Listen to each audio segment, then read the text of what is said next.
to another episode of Beer for Breakfast ABV. I am Danielle from The Moog Show. As always, I have my beer drinking partner in crime with me, Paul Segura from Karl Strauss. I know, right? What? I know. He's kind of a big deal. He's like the brewmaster. He does a lot of stuff, makes a lot of beer. You might have heard of him from time to time. But I know that you've definitely heard of the brewery that we have today because they're celebrating their 23rd anniversary. It's Coronado Brewing's 23rd anniversary. Yeah. We have Aiden and Mark with us. Welcome, guys. Thank you. Good to have you guys. We wanted to jump in right away and start off with the 23rd anniversary beer. Please tell me all about it, Mark. All right, so it's a Hazy Double IPA, brewed with London 3 yeast. You get some nice yeast esters. We used Simcoe, Azaka, Idaho 7, El Dorado, and Centennial in it. Those hops are known for both tropical qualities and some stone fruit qualities. I think both of those work really well in hazies. You get those real juicy notes, and it's a real creamy, smooth drinker. It's kind of how you blended old hops with like new varietals and achieved a really nice beer. I mean, it's got citrus in there as well, in addition to the tropical. Yeah. I dig this. No, this is a really, really great beer. Mark, how long have you been brewing for? 10 years? For 10 years? Yeah. So, the haze thing has obviously been, what came out maybe 3 years ago. The hazies, Maybe even longer. Yeah. 2, 3. It's when it really blew up. Really gained traction. So as a brewer who's been brewing as long as you have, did you embrace the haze? Were you kind of like, has it grown on you? This is a question I've been asked a few times. It's kind of funny. My brother lives in Boston, so having spent time out there and enjoyed, some of the best to do the hazy thing, like Trillium, and I never really thought about it. I guess, maybe I should have been a little more introspective while I was drinking it, but I never really thought about like appearance as a qualifier for how much I enjoyed something. Because we don't drink with our eyes. Right. We drink with our mouth. I mean, you use a lot of senses, but I mean, like, because it looked cloudy, to me, it was never like, oh, well, that's not going to be good or that's not acceptable. I had a beer. I thought it was great. That's all I needed to know, and I just went on from there. And so, I don't think I ever was really against this trend, and I certainly didn't really start taking a crack at it until fairly recently. But I'm excited about it. That's cool. When you guys decided to brew a Hazy Double IPA for the anniversary, where did that conversation come from? Where was it just like very collaborative? I mean, most of our beers are. We tend to kind of work together with a innovation team. Sales and marketing are involved in those conversations. We usually do some sort of double IPA. Given the fact that we're now 23 years old, we didn't want to like completely venture off from what we know has really worked for us, being a San Diego brewery.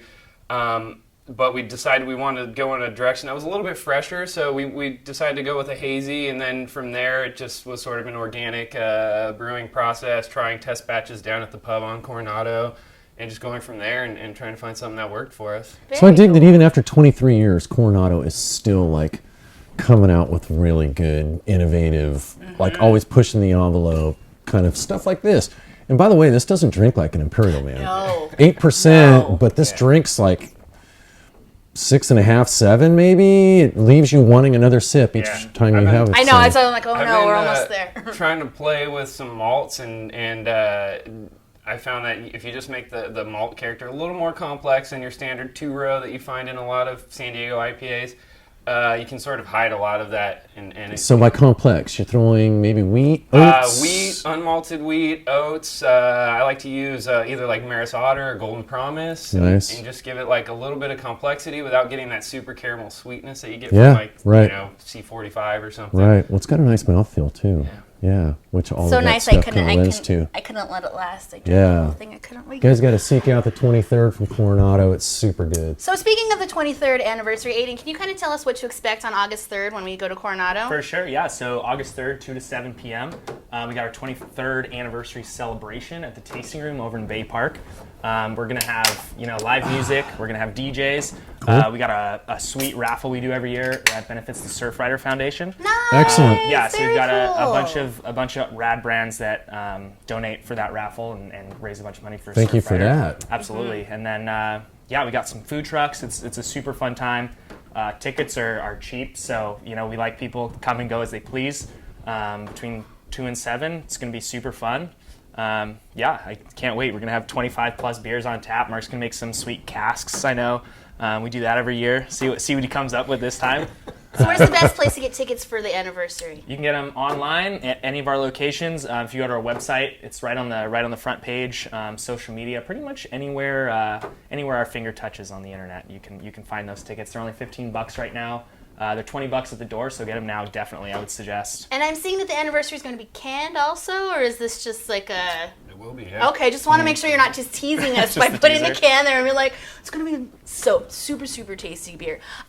Getting into our next beer, I'm stoked you guys brought this beer because it's turned into my absolute favorite IPA. I see it out there. It's so good. The Weekend Vibes IPA. This beer. I'm stoked on this too. Super good, right? I love this. From the first time I tasted it, which was on the island, I think it was freshly, it had just come out or whatever, and I think Chapman was all stoked on it. You got to try this, man. And I went, whoa. Yeah, I tried it at one of the beer festivals the first time, and I was just blown away by how good it was. This is, when you talk about a quintessential, West Coast IPA, this is it. This marks every single box. Yep. Well, thank you. Yeah, I mean, this is good. It's kind of funny, like, given the fact that we just went from hazy, and I feel like that was sort of where everyone was trending, and for us to come out with a, like a super classic West Coast in the middle of that, and to see the success we've had with it, it's been amazing. This beer's blowing up for you guys right now, isn't it? It really is, yeah. I mean, it's also everyone's favorite hop combination, right? Mosaic, Citra, Simcoe. Yeah. Can't go wrong. You really can. Yeah, but not everybody makes it as good as this. I mean, it's hard to mess up with those hops, but you guys have mastered it. We took our time with this one. This was probably a year of test batch after test batch. Wow. Yeah, we wanted to make sure we got this one right. So Nice. Yeah. I think you did. Oh, absolutely. This is, I mean, like I said, it has turned into, without a doubt, my top 5 beers when I'm out there and I see Weekend Vibes now. I'm like, I don't want to say the beer that got knocked off my list for Weekend Vibes, but I actually have some of this in my fridge at home right now. Do you? I do. I feel like we need to have Moog try this because I think that he'd really enjoy it. I think we can arrange that. I think we can make that happen. Maybe this week? I think so. We're going to do this. Yeah. So, just a little bit more about Coronado. 23 years, kind of really a big deal. How do you continue to reinvent yourself to stay relevant in the beer scene? 23 years, it's a long time. Yeah, I mean, that's something I think, being in the position I'm in has been one of the bigger challenges. When you've been around for that long, a lot of people have preconceptions of what you are as a brand. I'm sure you know this too.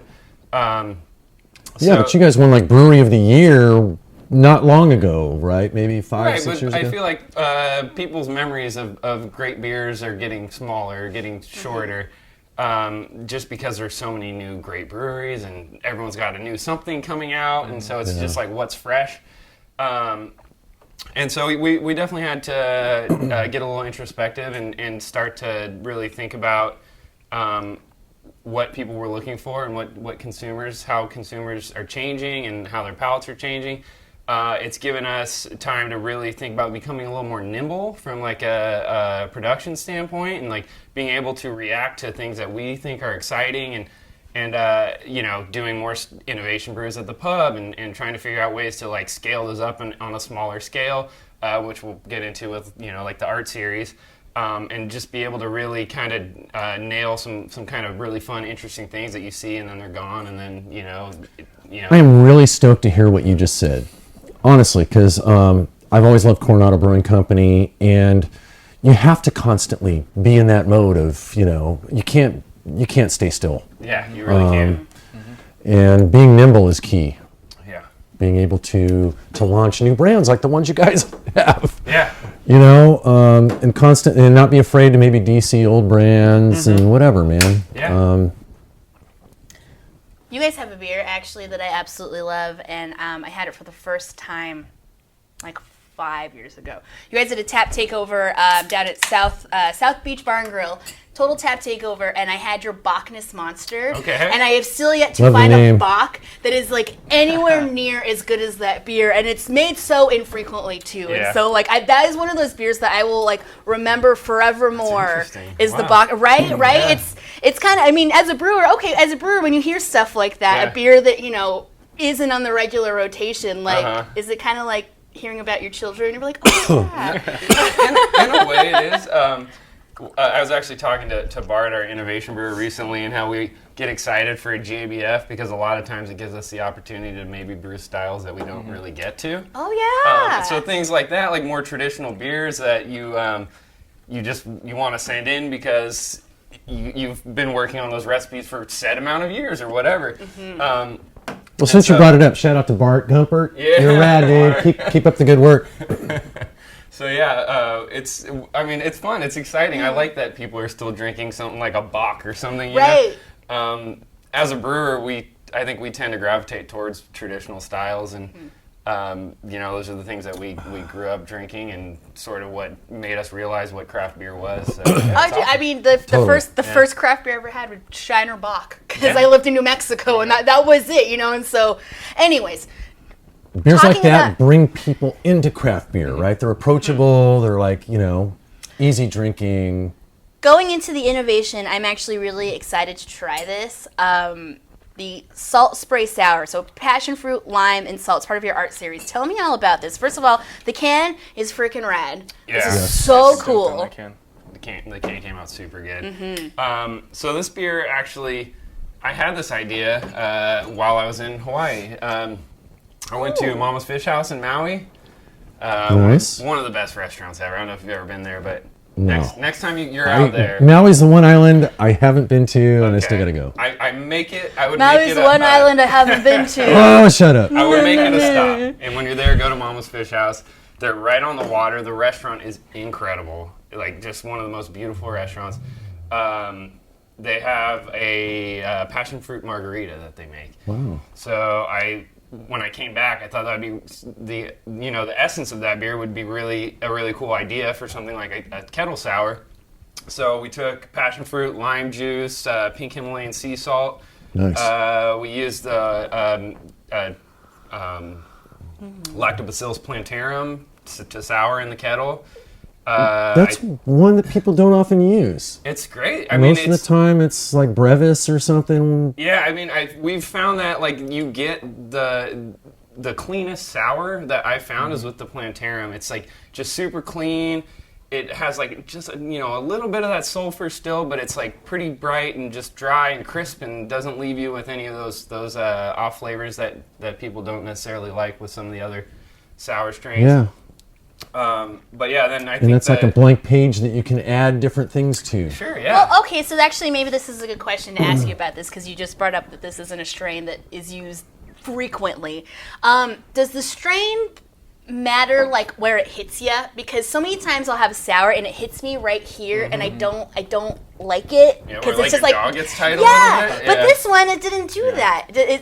Is there anything that has I to do think- with I that think for or people who let it sour a little too long, Yeah. that happens. Yeah, Okay. So I you think gotta, that's probably a you gotta huge thing. arrest it, stop Okay. it right when it's like this, so that it doesn't get like that. Okay, all right.